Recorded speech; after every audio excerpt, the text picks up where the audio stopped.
Yun, good day mga idol. So, medyo update muna tayo dito sa ating channel. So, ito yung dahilan natin na kaya hindi na tayo nakapag-update at hindi tayo nakapag-upload ng ating videos. So, dahil dito sa aking DIY na solar setup hybrid na 5 kilowatt at itong powerhouse. So, ito yung napatagal sa atin. Kaya naging busy at naging naka-quit tayo ng sandali sa Airgun. So ngayon, meron ako ang magandang balita sa aking sarili dahil dumating na yung LBC galing kay si Rolando Pastoriza. So ito ay Airgun registration na pinaprocess ko doon sa Camp Crame. So ito ay para doon sa aking Airgun na FX Impact na M4. So di ko pa yun napapakita sa vlog kasi hinihintay ko na dumating ito para officially na registered na siya. So yun, buksan natin at tingnan natin at pag-usapan natin kung ano yung naging proseso nito sa papalakad ko dito kay Sir Rolando Pastoriza. Yun. So bago natin buksan, pakita ko muna sa inyo yung aking FX na laruan.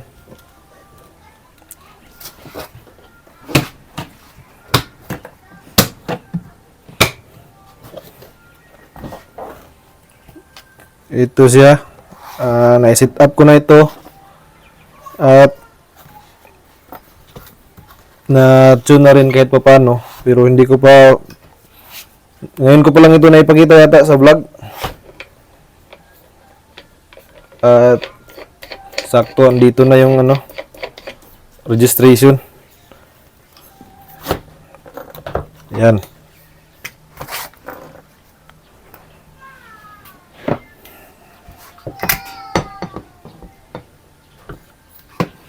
Ito yung magazine.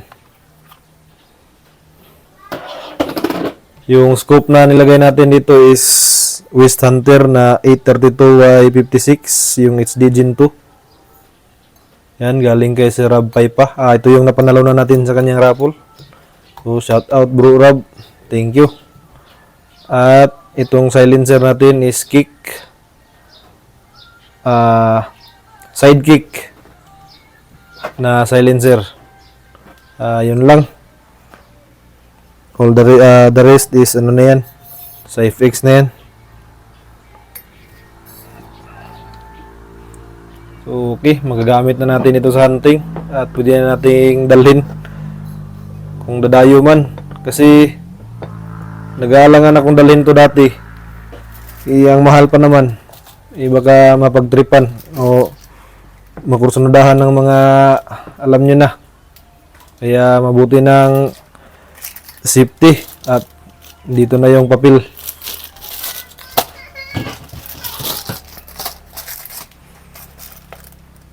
Tagal ko rin itong inintay mga idol. Siguro umabot to ng 3 buwan yata.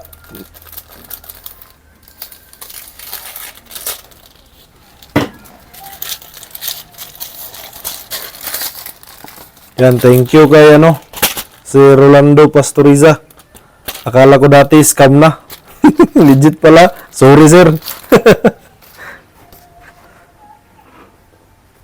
Yan. Meron pang initial ni sir dito.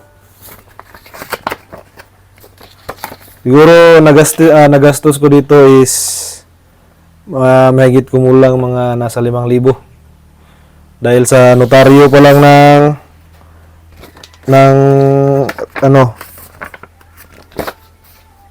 Airgun type, nasa na yun, 2,000 yata yung nabayaran ko, tapos 3,000 din, 3,000 yata yung naipadala ko kay Sir Rolando para sa registration at saka kasama na yung pagpakuha ng dito, resibo.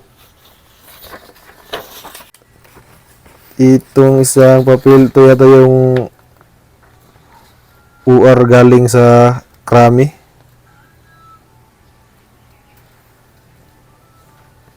June 5, 2026. At itong isa,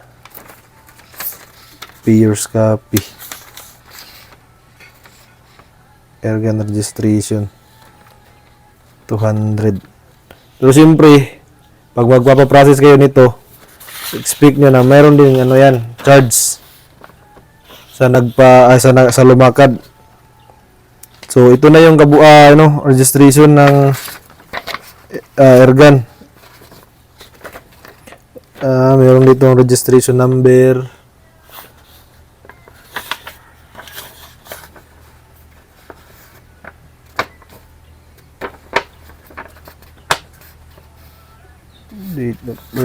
Dito na yung registration. Rifle, FX Impact, import, at saka yung serial number ng laruan at yung caliber 22.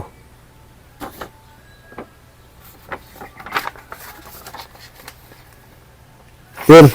So kung gusto niyo magpa-process din ng registration, kontakin niyo lang si Rolando Pastoriza.